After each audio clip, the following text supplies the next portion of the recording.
ಎಲ್ಲರಿಗೂ ನಮಸ್ಕಾರ. ಮಂಜುಳಾ ಯೂಟ್ಯೂಬ್ ಚಾನಲ್ಗೆ ಸ್ವಾಗತ ಮಕ್ಕಳೇ.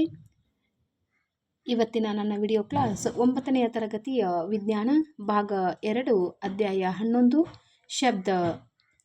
ಈ ಪಾಠದ ಮಧ್ಯದಲ್ಲಿ ಕೇಳಿದ ಪ್ರಶ್ನೆಗಳನ್ನು ನೋಡೋಣ.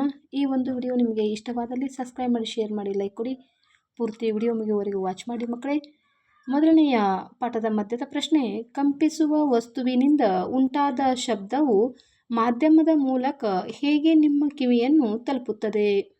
ಉತ್ತರ: ವಸ್ತುವಿನ ಕಂಪನವು ಮಾಧ್ಯಮದ ಕಣಗಳನ್ನು ಕಂಪಿಸುವಂತೆ ಮಾಡಿದಾಗ ಅವು ತನ್ನ ಪಕ್ಕದ ಕಣಗಳನ್ನು ಕಂಪಿಸುವಂತೆ ಮಾಡುತ್ತವೆ. ಮಾಧ್ಯಮದ ಕಣಗಳು ತಾವಾಗಿಯೇ ಮುಂದಕ್ಕೆ ಚಲಿಸುವುದಿಲ್ಲ, ಆದರೆ ಕ್ಷೋಭೆಯನ್ನು ಮುಂದಕ್ಕೆ ಕೊಂಡೊಯ್ಯುತ್ತವೆ. ಆದುದರಿಂದ ಶಬ್ದವು ಮಾಧ್ಯಮದ ಮೂಲಕ ನಮ್ಮ ಕಿವಿಯನ್ನು ತಲುಪುತ್ತವೆ. ಇನ್ನು ಎರಡನೆಯ ಪ್ರಶ್ನೆ: ತರಂಗದ ಯಾವ ಗುಣವು ಅತಾರಕತೆ ಅಸ್ಥಾಯಿಗಳನ್ನು ನಿರ್ಧರಿಸುತ್ತದೆ? ಉತ್ತರ: ತರಂಗದ ಕಾರಣ. ಶಬ್ದದ ತಾರತ್ವವು ಶಬ್ದ ತರಂಗದ ಪಾರದ ಮೇಲೆ ಅವಲಂಬನೆ ಹೊಂದಿದೆ. ತರಂಗದ ಪಾರ ಹೆಚ್ಚಾದಂತೆಲ್ಲ ತಾರತ್ವ ಕೂಡ ಹೆಚ್ಚಾಗುತ್ತದೆ. ಇನ್ನು ಎರಡನೆಯದಾಗಿ ಶಬ್ದ ತರಂಗದ ಆವೃತ್ತಿ.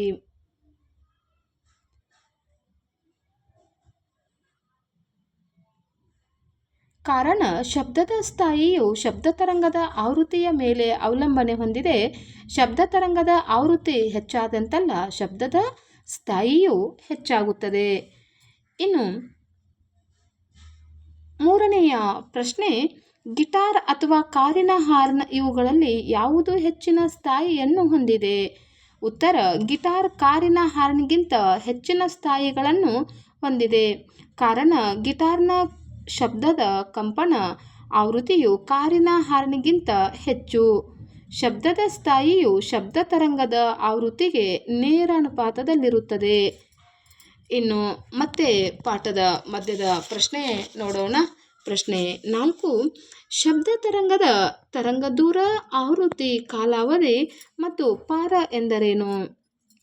ಉತ್ತರ: ತರಂಗದೂರ ಎರಡು ಕ್ರಮಾನುಗತ ಸಂಪೀಡನೆಗಳು ಅಥವಾ ಎರಡು ಕ್ರಮಾನುಗತ ವಿರಳನಗಳು ನಡುವಿನ ದೂರವನ್ನು ತರಂಗ ದೂರ ಎನ್ನುವರು. ಶಬ್ದ ತರಂಗದ ಆವೃತ್ತಿ: ಶಬ್ದವು ಗರಿಷ್ಠ ಮೌಲ್ಯದಿಂದ ಕನಿಷ್ಠ ಮೌಲ್ಯ ಮತ್ತು ಗರಿಷ್ಠ ಮೌಲ್ಯದವರೆಗೆ ಸಾಂದ್ರತೆಯ ಬದಲಾವಣೆಯು ಒಂದು ಪೂರ್ಣ ಆಂದೋಲನವನ್ನು ಉಂಟುಮಾಡುತ್ತದೆ. ಒಂದು ಏಕಮಾನ ಕಾಲದಲ್ಲಿ ಉಂಟಾಗುವ ಈ ಆಂದೋಲನ ಸಂಖ್ಯೆಯನ್ನು ಶಬ್ದ ತರಂಗದ ಆವೃತ್ತಿ ಎನ್ನುವರು. ಇನ್ನು ತರಂಗ ಕಾಲಾವಧಿ: ಎರಡು ಕ್ರಮಾನುಗತ ಸಂಪೀಡನೆಗಳು ಅಥವಾ ವಿರಳನಗಳು ಒಂದು ಸ್ಥಿರ ಬಿಂದುವನ್ನು ದಾಟಲು ತೆಗೆದುಕೊಳ್ಳುವ ಕಾಲವನ್ನು ಆ ತರಂಗದ ತರಂಗ ಕಾಲಾವಧಿ ಎನ್ನುವರು.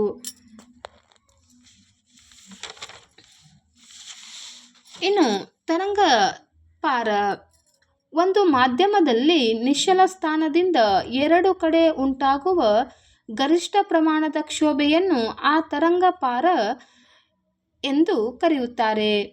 ಇನ್ನು ಐದನೆಯ ಪ್ರಶ್ನೆ: ಶಬ್ದ ತರಂಗದ ತರಂಗ ದೂರ ಮತ್ತು ಆವೃತ್ತಿಗಳು ಅದರ ಜವದೊಂದಿಗೆ ಹೇಗೆ ಸಂಬಂಧಿಸಿವೆ? ಉತ್ತರ: ಶಬ್ದ ಏಕಮಾನ ಕಾಲದಲ್ಲಿ ತರಂಗದ ಸಂಪೀಡನ ಅಥವಾ ವಿರಳನವು ಚಲಿಸಿದ ದೂರವನ್ನು ಶಬ್ದದ ಜವ ಎನ್ನುವರು. ಜವ ಅಂದರೆ v ಚಲಿಸಿದ ದೂರ ಡಿವೈಡೆಡ್ ಬೈ ಕಾಲ.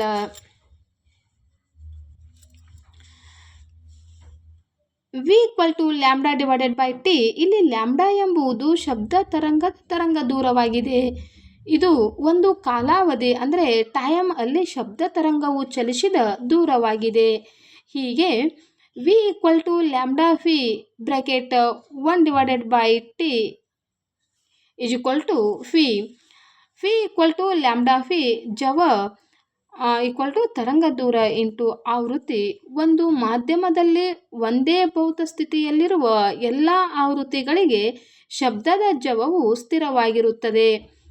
ಇನ್ನು ಆರನೆಯ ಪ್ರಶ್ನೆ: ಶಬ್ದ ತರಂಗದ ಆವೃತ್ತಿ 220 ಹರ್ಟ್ಜ್ ಮತ್ತು ಜವ 440 ಮೀಟರ್ ಪರ್ ಸೆಕೆಂಡ್ ಆದರೆ ಮಾಧ್ಯಮದಲ್ಲಿ ಅದರ ತರಂಗ ದೂರವನ್ನು ಲೆಕ್ಕಿಸಿ.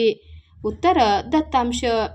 ಆವೃತ್ತಿ V = 220 ಹರ್ಟ್ಸ್, ತರಂಗ ಜವ V = 440 metre per second.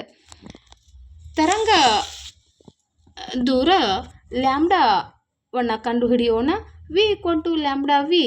Lambda = V divided by V.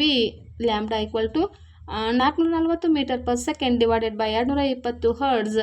ಇದರಿಂದ ಬರುವ ಉತ್ತರ 2 ಮೀಟರ್. ತರಂಗ ದೂರವು 2 ಮೀಟರ್ ಆಗಿದೆ.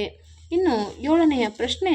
ಒಬ್ಬನು ಶಬ್ದದ ಆಕಾರದಿಂದ 450 ಮೀಟರ್ ದೂರದಲ್ಲಿ ಕುಳಿತುಕೊಂಡು 500 ಹರ್ಟ್ಸ್ ಇರುವ ಒಂದು ನಾದವನ್ನು ಕೇಳುತ್ತಿದ್ದಾನೆ. ಆಕಾರದಿಂದ 2 ಕ್ರಮಾನುಗತ ಸಂಪೀಡನೆಗಳ ನಡುವಿನ ಕಾಲಾವಧಿ ಎಷ್ಟು? ಉತ್ತರ 2 ಕ್ರಮಾನುಗತ ಸಂಪೀಡನೆಗಳ ನಡುವಿನ ಕಾಲಾವಧಿಯು ತರಂಗದ ಕಾಲಾವಧಿಗೆ ಸಮವಾಗಿರುತ್ತದೆ. ತರಂಗದ ಕಾಲಾವಧಿಯು ತರಂಗದ ಆವೃತ್ತಿಗೆ ವಿಲೋಮವಾಗಿರುತ್ತದೆ. 1/t = V. t = 1/v = 1/v. 500 ಇದೆ. ಇದರಿಂದ ಬರುವ ಉತ್ತರ 0.002 ಸೆಕೆಂಡ್. ಆಕಾರದಿಂದ 2 ಕ್ರಮಾನುಗತ ಸಂಪೀಡನೆಗಳ ನಡುವಿನ ಕಾಲಾವಧಿ 0.002 ಸೆಕೆಂಡ್ ಆಗಿದೆ. ಇನ್ನು 8ನೆಯ ಪ್ರಶ್ನೆ. ಶಬ್ದದ ತಾರತ್ವ ಮತ್ತು ತೀವ್ರತೆಗಳ ನಡುವಿನ ವ್ಯತ್ಯಾಸಗಳನ್ನು ತಿಳಿಸಿ. ಉತ್ತರ ಶಬ್ದದ ತಾರತ್ವ ಅಂದರೆ ತೀವ್ರವಾದ ಶಬ್ದಕ್ಕೆ ಕಿವಿಯು ಶಾರೀರಿಕ ಪ್ರತಿಕ್ರಿಯೆಯನ್ನು ತಾರತ್ವ ಎನ್ನುವರು. ಶಬ್ದದ ತೀವ್ರತೆ ಅಂದರೆ ಒಂದು ಏಕಮಾನ ಕ್ಷೇತ್ರದಲ್ಲಿ ಪ್ರತಿ ಸೆಕೆಂಡಿಗೆ ಹಾದು ಹೋಗುವ ಒಟ್ಟು ಶಬ್ದದ ಶಕ್ತಿಯನ್ನು ಶಬ್ದದ ತೀವ್ರತೆ ಎಂದು ಕರೆಯುತ್ತಾರೆ. 9ನೆಯ ಪ್ರಶ್ನೆ. ನಿಗದಿತ ತಾಪದಲ್ಲಿ ಗಾಳಿ, ನೀರು ಅಥವಾ ಕಬ್ಬಿಣ ಈ ಯಾವ 3 ಮಾಧ್ಯಮಗಳಲ್ಲಿ ಶಬ್ದವು ವೇಗವಾಗಿ ಚಲಿಸುತ್ತದೆ? ಉತ್ತರ ಕಬ್ಬಿಣದ ಮಾಧ್ಯಮದಲ್ಲಿ ಶಬ್ದವು ವೇಗವಾಗಿ ಚಲಿಸುತ್ತದೆ. ಕಾರಣ ಶಬ್ದವು ದ್ರವ ಮತ್ತು ಅನಿಲಗಳಿಗಿಂತ ಘನಗಳಲ್ಲಿ ಅತ್ಯಂತ ವೇಗವಾಗಿ ಚಲಿಸುತ್ತದೆ. 10ನೆಯ ಪ್ರಶ್ನೆ. ಪ್ರತಿಧ್ವನಿಯು 3 ಸೆಕೆಂಡುಗಳ ನಂತರ ಕೇಳಿಸಿತು.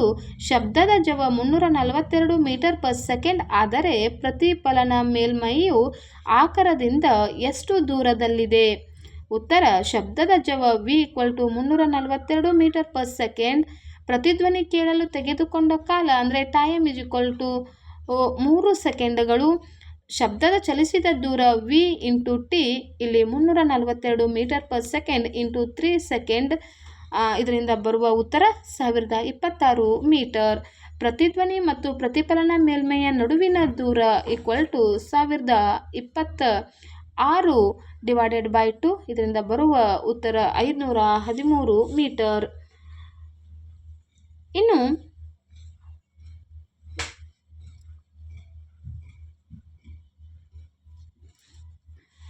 11ನೆಯ ಪ್ರಶ್ನೆ.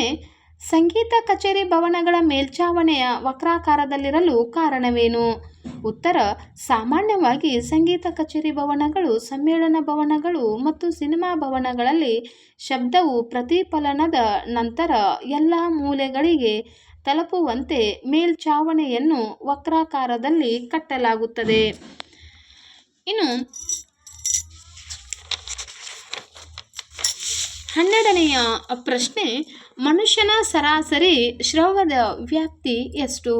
ಉತ್ತರ ಮನುಷ್ಯನ ಸರಾಸರಿ ಶ್ರವ್ಯದ ವ್ಯಾಪ್ತಿ 20 ಹರ್ಟ್ಜ್ನಿಂದ 20,000 ಹರ್ಟ್ಜ್ವರೆಗೆ ಇರುತ್ತದೆ. 13ನೆಯ ಪ್ರಶ್ನೆ. ಈ ಕೆಳಗಿನವುಗಳು ಹೊಂದಿರುವ ಆವೃತ್ತಿಯ ವ್ಯಾಪ್ತಿ ಎಷ್ಟು? ಮೊದಲನೆಯದಾಗಿ ಅವಧ್ವನಿ. ಬಿ ಶ್ರವಣಾತೀತ ಶಬ್ದ. ಅವಧ್ವನಿ ಇದು 20 ಹರ್ಟ್ಜ್ಗಳಿಗಿಂತ ಕಡಿಮೆ ಆವೃತ್ತಿ ಹೊಂದಿವೆ. ಇನ್ನು ಬಿ ಶ್ರವಣಾತೀತ ಶಬ್ದ 20 ಹರ್ಟ್ಜ್ಗಳಿಗಿಂತ ಹೆಚ್ಚಿನ ಆವೃತ್ತಿಯನ್ನು ಹೊಂದಿದೆ. ಮಕ್ಕಳೇ, ಇದುವರೆಗೂ 9ನೆಯ ತರಗತಿಯ ವಿಜ್ಞಾನ ಅಧ್ಯಾಯ 11 ಶಬ್ದ ಪಾಠದ ಮಧ್ಯದ ಪ್ರಶ್ನೆಗಳಿಗೆ ಉತ್ತರವನ್ನು ನೋಡಿದ್ದೇವೆ. ಈ ಒಂದು ವಿಡಿಯೋವನ್ನು ವೀಕ್ಷಿಸಿದಂತಹ ಎಲ್ಲ ಮಕ್ಕಳಿಗೂ ತುಂಬು ಹೃದಯದ ಧನ್ಯವಾದಗಳು. ಥ್ಯಾಂಕ್ ಯು ಮಕ್ಕಳೇ. Take care. ಬಾಯ್.